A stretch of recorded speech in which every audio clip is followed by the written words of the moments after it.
membahas daripada sejarah Al-Imam Bukhari radhiyallahu an wa nafa'ana bi wa bi'ulum fid darain amin. Beliau Imamul Muhadditsin, pemimpin para ulama hadis. Dikatakan beliau disebut imam karena beliau menyampai balaghul ghayah, menyampai ghayah fi zuhud wal wara' wal ijtihad fi takhrij sahih min al hadis. Karena beliau sudah mencapai puncaknya wara', zuhud dan puncaknya ijtihad dalam mengeluarkan hadis yang sahih. Maka itu dikatakan Al-Imamul Muhadditsin, Abu Abdullah Muhammad bin Ismail Al-Bukhari. Beliau anak daripada Ismail. Ayah beliau adalah Ismail, termasuk daripada murid Abu Hanifah dan yang lainnya. Beliau juga sezaman dan berteman dengan Abdullah bin Mubarak. Abdullah bin Mubarak adalah salah seorang ulama yang terkenal pada zamannya. Beliau juga memiliki banyak karangan kitab, yang mana juga ceritanya masyhur. Abdullah bin Mubarak ketika beliau mau haji, ternyata di tengah jalan melihat seorang perempuan yang mau makan bangkai. Kemudian ditegur oleh beliau, "Wahai perempuan, memakan bangkai ini hukumnya haram." Dijawab sama perempuan tersebut, "Buat kamu haram, buat saya halal. Kenapa? Saya sudah terpaksa ini. Kalau nggak makan bisa mati, sedangkan saya juga punya anak belum makan selama 3 hari."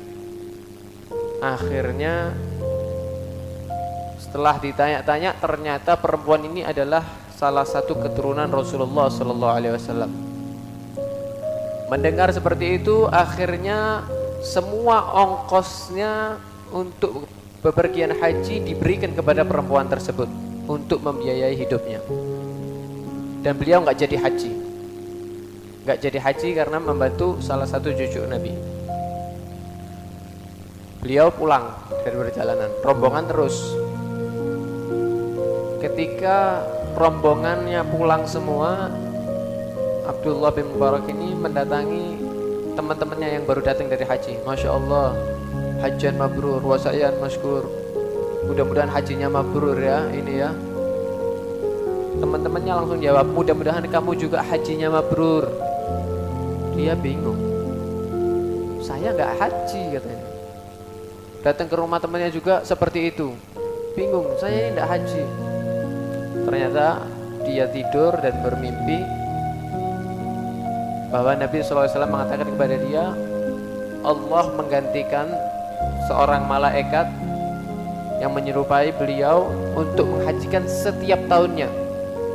Setiap tahunnya menghajikan untuk beliau ini dikarenakan telah membantu salah satu cucu Rasulullah Sallallahu Alaihi Wasallam yang sedang kesusahan. Kemudian Al-Imam Bukhari namanya adalah Muhammad. Beliau dilahirkan setelah sholat Jumat 13 Syawal tahun 194 Hijriah. Dilahirkan di tahun 194 Hijriah. Disebut Al-Bukhari karena dinisbatkan kepada nama daerah kelahiran beliau. Beliau namanya Muhammad. Namanya Muhammad tapi disebut Al-Bukhari dinisbatkan kepada daerah kelahirannya, yaitu Bukhara, yang terletak ada di Turkistan. Kalau sekarang ini di Uzbekistan kalau nggak salah. di Uzbekistan. Dan beliau ini memang orang yang cerdas, orang yang hebat, fuqaha, selain muhaddits juga fuqaha beliau ini. Beliau ditinggal ayahnya saat masih kecil dan dirawat oleh ibunya. Ayahnya ini juga bukan orang biasa. Ayahnya mengatakan ketika mau meninggal, beliau mengatakan apa? Innahu la ya'lamu fi malihi haraman wala syubha. Dia enggak mengetahui, dia tidak mengetahui di hartanya ini, meyakini enggak ada suatu hal yang haram atau syubhat, enggak ada. Jangankan haram, syubhat aja enggak ada. Kata ayahnya Imam Bukhari, Ismail. Nah, itu para ulama mengatakan wa hadza dalilu salahi wa taqwa. Inilah dalil kesolehan daripada ayahnya Imam Bukhari dan ketakwaan Imam Bukhari yang menghasilkan anak seperti Imam Bukhari. Imam Bukhari beliau diberi kelebihan dari Allah. Beliau menghafalkan hadis umur 10 tahun. Beliau menghafalkan hadis umur 10 tahun. Bahkan dikatakan oleh sebagian para ulama, beliau ketika masih umur sobi sudah menghafal 70.000 hadis. Menghafal 70.000 hadis.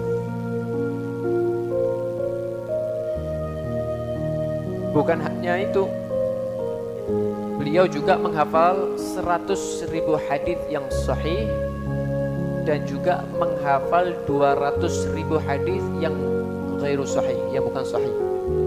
Beliau mengatakan sendiri, ahfadhu mi'ata alfi haditsin sahih wa ahfadhu mi'atai alfi hadits ghairu sahih. Saya hafal 100.000 hadis yang sahih, kata Imam Bukhari, dan saya juga hafal 200.000 hadis yang tidak sahih. Beliau ini memang sangat cerdas orangnya. Dari kecilnya kita bayangkan umur 10 tahun sudah menghafal 70.000 hadis. Kita yang umur segini aja 40 hadis gak hafal. Hafalnya cuman innamal a'malu binniyat, gak lengkap lagi sampai bawah. Nah, tapi bagaimana sekelas Imam Bukhari umur 10 tahun sudah 70.000 hadis. Ketika umur 16 tahun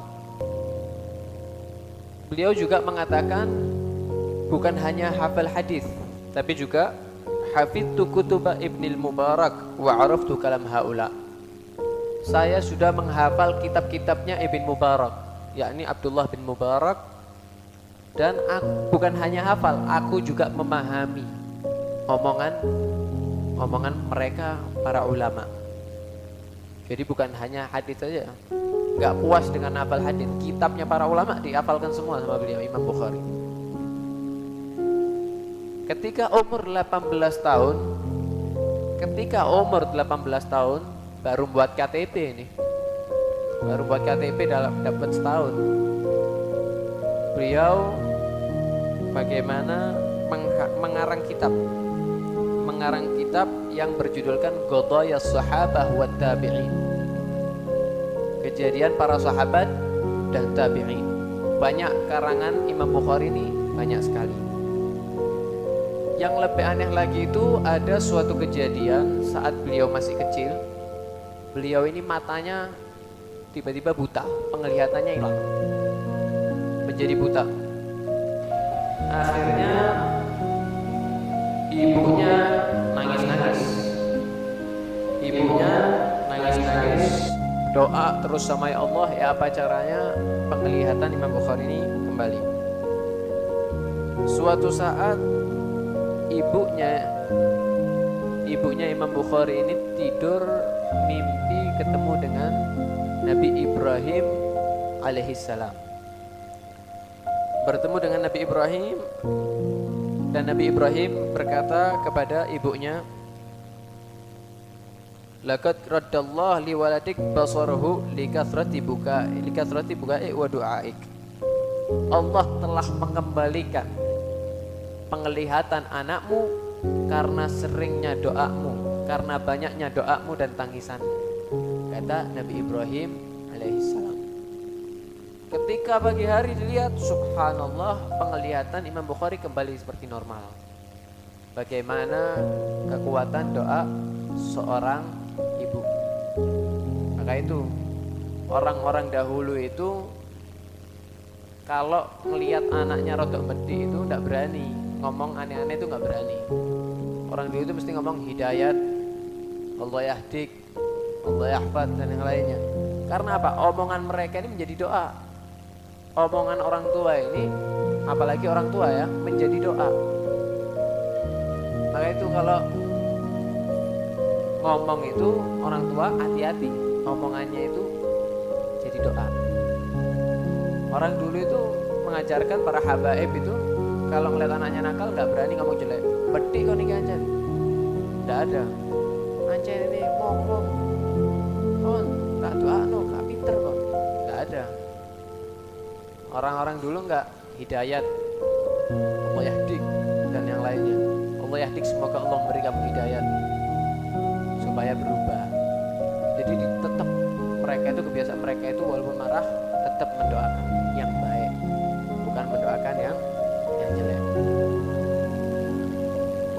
Imam Bukhari ini juga adalah orang yang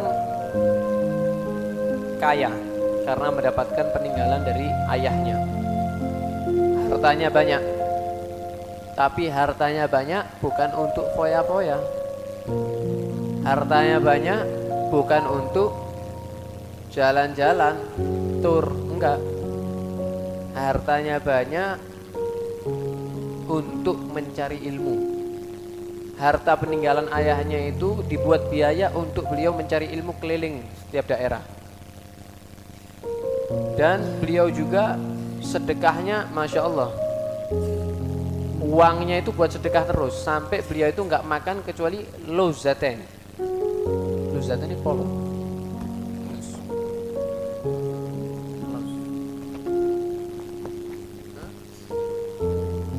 Makanya cuman kenari 2 dalam sehari, 2 atau 3 kenari dok. Kalau bahasanya Arab itu luz, kalau Indonesia mungkin kenari, kayak kacang-kacangan gitu.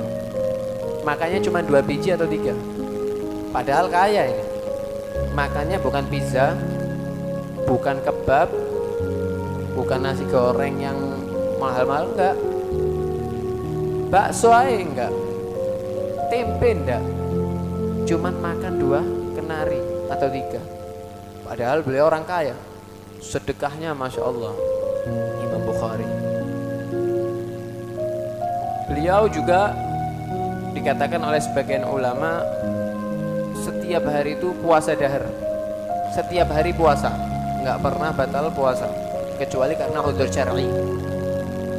Beliau nggak puasa hanya karena udzur syar'i. Setiap harinya puasa. Bahkan disifatkan di dalam kitab ini, kana zahidan wari'an mufritan fil karam. Beliau ini orang yang zuhud, orang yang wara', dan juga mufritan fil karam. Apa ya? Terlalu dermawan. Bukan dermawan lagi, dermawannya sudah super. Sangat loman orangnya Imam Bukhari. Dan beliau termasuk adalah ulama yang masyhur di zamannya. Banyak sekali murid-murid Imam Bukhari. Di antara muridnya Imam Bukhari disebutkan adalah Imam Muslim. Imam Muslim yang juga beliau ahli hadis.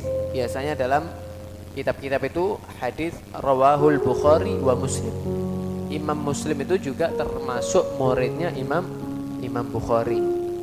Kalau sudah di hadapannya Imam Bukhari, Imam Muslim nggak berani apa-apa. Hanya dikluk dok wes, kecuali tanya-tanya masalah ilmu.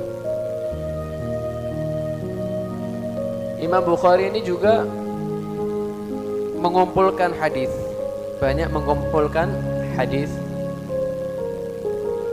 Beliau dikatakan mengumpulkan hadis itu selama 16 tahun. Mengumpulkan hadis selama 16 tahun. Yang dikumpulkan ada kurang lebih 600.000 hadis.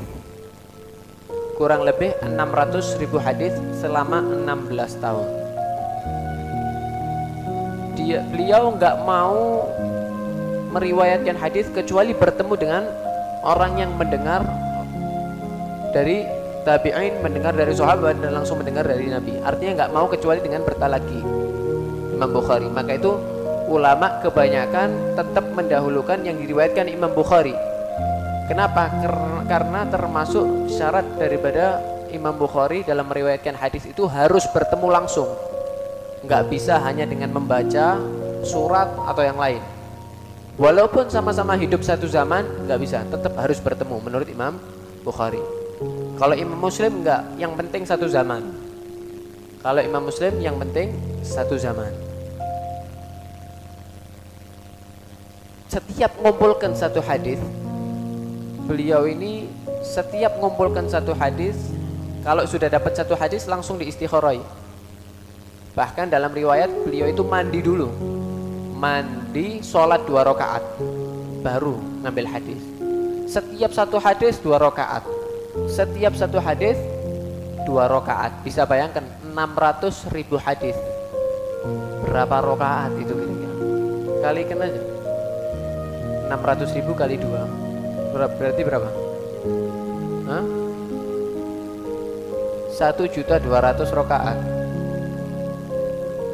Ya, 1.200.000 rakaat dalam 16 tahun.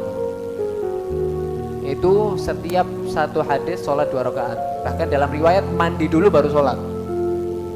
Nah, maka itu kitabnya Masya Allah. Dikatakan oleh sebagian ulama apa? Anna kitabahul masyhur lam yukra fi karbin illa farrajahu. Tidaklah membaca kitabnya beliau waktu sumpek kecuali dikasih kehilangan sumpeknya oleh Allah. Sumpeknya dihilangkan oleh Allah Subhanahu wa ta'ala. Memang ijtihadnya Masya Allah. Bagaimana ta'zimnya sama Nabi Muhammad SAW. Dengan mendengarkan hadisnya aja, mandi dulu, sholat 2 rakaat dulu. Berkah jadinya. Kalau kita kan enggak sekarang nih. Bingung pokoknya, kalau bingung langsung al-bau al-google. Ya, Syekhul Google langsung dibuka. Itu bedanya kita. Imam Bukhari nggak mau, ketemu dulu, mandi dulu, sholat 2 rakaat dulu, baru diriwayatkan.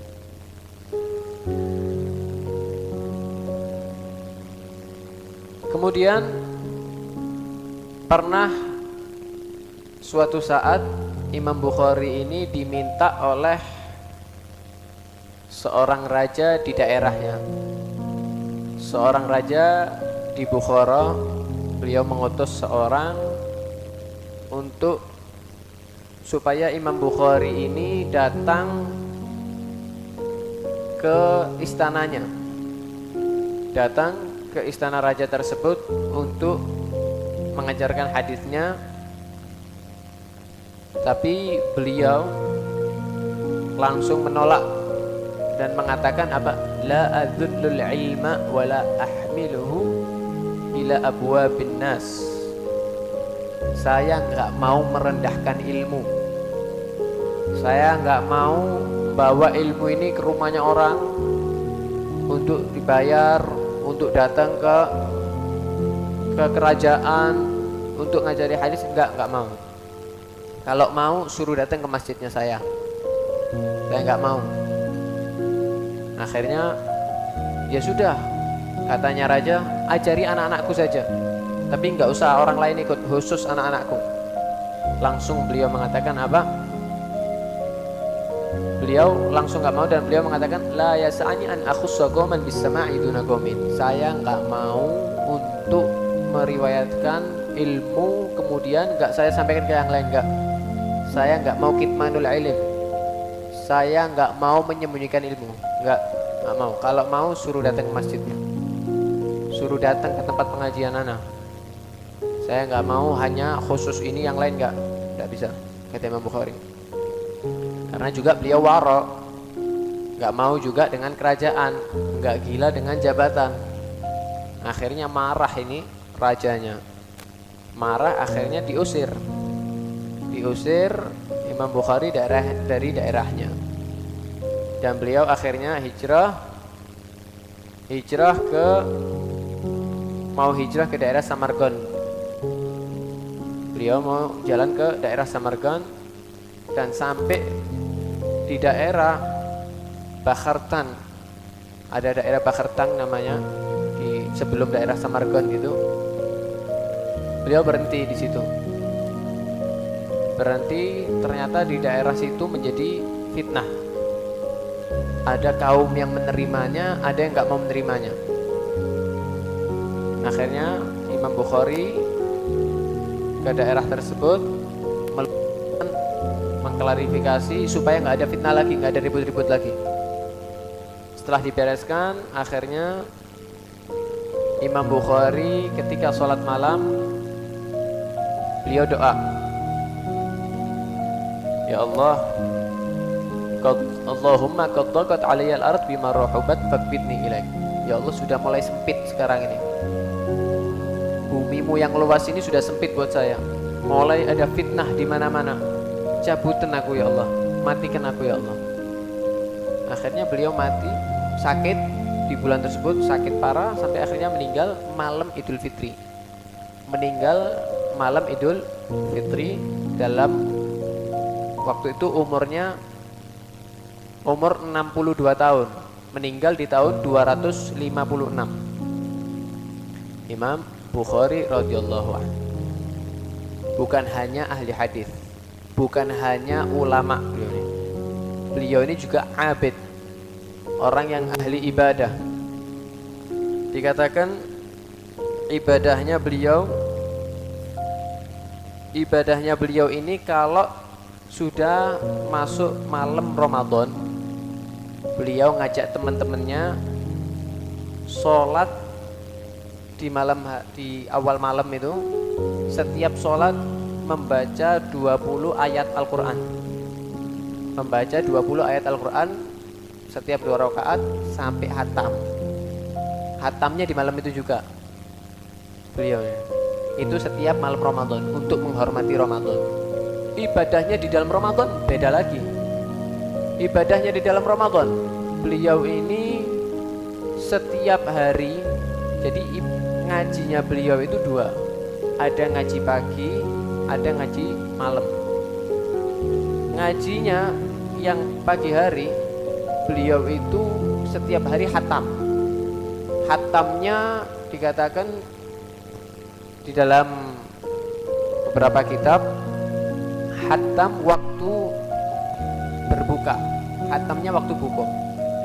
Jadi bisa bayangkan, mulai subuh, maghrib sudah hatam. Malam hari beda lagi ibadahnya, sholat sama baca Al-Quran. Setiap 3 hari sekali hatam Al-Quran. Lain sholat witirnya, ini untuk ngaji Qurannya dok. Jadi kalau malam 3 hari sekali hatam, kalau siang setiap hari hatam ya. Jadi selain beliau itu ulama, tapi beliau juga ahli ibadah. Lah kalau kita ini Ramadan ngatamkan Al-Quran 1 kali, untung-untungan Mas ya. Ngaji 1 juz itu sudah rasanya itu kayak 2,5 jam, padahal baru 20 menit, rasanya sudah kayak 1,5 jam. Apalagi yang masih muda-muda seumuran saya, Masya Allah, ngajinya 20 menit, ngegamenya 2 jam, kerasanya 20 menit ya. Kalau ngaji 20 menit rasanya seperti 2 jam.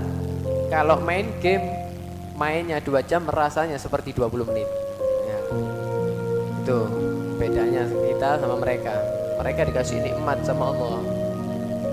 Para aulia itu ketika beribadah kepada Allah, bermunajat kepada Allah, mereka itu merasakan nikmat, yang nikmatnya itu lebih enak, lebih lezat daripada ahli syahwat mendatangi syahwatnya. orang kalau sudah seneng sama duren misalnya, asyik sama duren, nggak makan duren nggak apa-apa, cuman wis gak iso kudu ono duren. Misalnya ono duren, mangan duren iku nikmat gak fakat. Sampai entek 5 duren insyaallah sik kurang. Sampai munek-munek kalau perlu. Dilegok-legok nikmat. Orang yang suka main bola, kalau sudah main bola asik sudah sama bal-balan.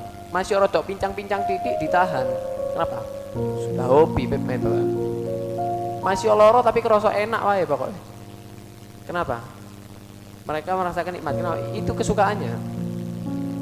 Nah ini disebut ahli syahwat mereka ini. Ahli syahwat itu pokoknya yang melebihi dari kebutuhan. Ya ini mereka merasakan nikmat dengan mendatanginya. Nah orang-orang yang aulia, beliau itu merasakan nikmatnya ibadah kepada Allah lebih nikmat dari orang yang senang makan durian. Ketika makan durian lebih nikmat lagi, jauh lebih nikmat daripada orang yang ahli syahwat mendatangi syahwatnya. Jadi walaupun berjam-jam kerasa nikmat. Bagaimana Sayyidina Ali Zainal Abidin setiap harinya 1000 rakaat. Kita orang ini terawih nyari yang cepat kok, 20 rakaat. Lah ini nggak nunggu Ramadan seperti Imam Ali Zainal Abidin ini. Setiap harinya 1000 rakaat. Habibullah Haddad mulai dari kecilnya 200 rakaat, nggak lepas. Kenapa? Mereka itu merasakan nikmat sama Allah. Kenapa? Hatinya bersih. Hatinya sudah sehat, bersih daripada penyakit hati, bersih dari sombong, bersih dari riya, bersih dari ujub. Lah kalau hatinya sakit gak kira nikmat. Seperti makan sate sama gulai, nikmat masya Allah. Masih darah tinggi lali ambil darah tinggi nih. Apa? Enak ambil makan sate ambil gulai, pasangan nih. Ya. Tapi lek sakit gigi, kanan kiri loro untuk kabeh, kayak ono sate lagi. Oh, enggak, kok ae ngenteni waras. Terima kasih. Enakan bubur lek wayahne loro. Daripada mangan sate, enakan bubur. Ya. Tapi kalau sudah sehat, masih sate seket tak apa-apa gini wis. Tak ijeni, Beb. Begitulah juga hati. Ketika hati ini sakit, maka nggak akan bisa merasakan sesuatu yang nikmat. Yang aslinya nikmat jadi nggak nikmat. Tapi kalau sudah sehat, subhanallah, nikmatnya luar biasa. Itulah yang dirasakan mereka, para ahlullah, orang-orang pilihan Allah subhanahu wa ta'ala. Dan Imam Bukhari ini ketika beliau meninggal dunia, keluar dari kuburannya bau yang istimewa. Bau seperti baunya misik. Bau seperti baunya misik, sampai itu bau itu terus, sudah dikubur berhari-hari terus itu bau nggak hilang. Sampai banyak ulama berdatangan dan meriwayatkan bahwa memang kuburan beliau keluar bau aroma misik. Ya, kenapa? Beliau meriwayatkan hadisnya Nabi 600.000 hadis. Bukan hanya itu, banyak lagi karangan beliau, bagaimana ibadah beliau, bagaimana ta'zimnya beliau kepada Nabi Muhammad sallallahu alaihi wasallam. Murid beliau sangat banyak sekali. Dikatakan kalau sudah yang mengambil riwayat Sahih Bukhari ini 90.000 orang lebih. Kalau sudah pengajian itu yang meriwayatkan dari beliau itu 20.000 orang lebih. Ya, banyak sekali murid daripada Al-Imam Bukhari radhiyallahu anhu. Kenapa saya bahas sekarang? Karena pada bulan ini, saya ulangi lagi, pada bulan ini kebiasaan para ulama salaf kita, baik di Hadramut ataupun di Indonesia, para habaib itu selalu membaca kitab Sahih Al-Bukhari.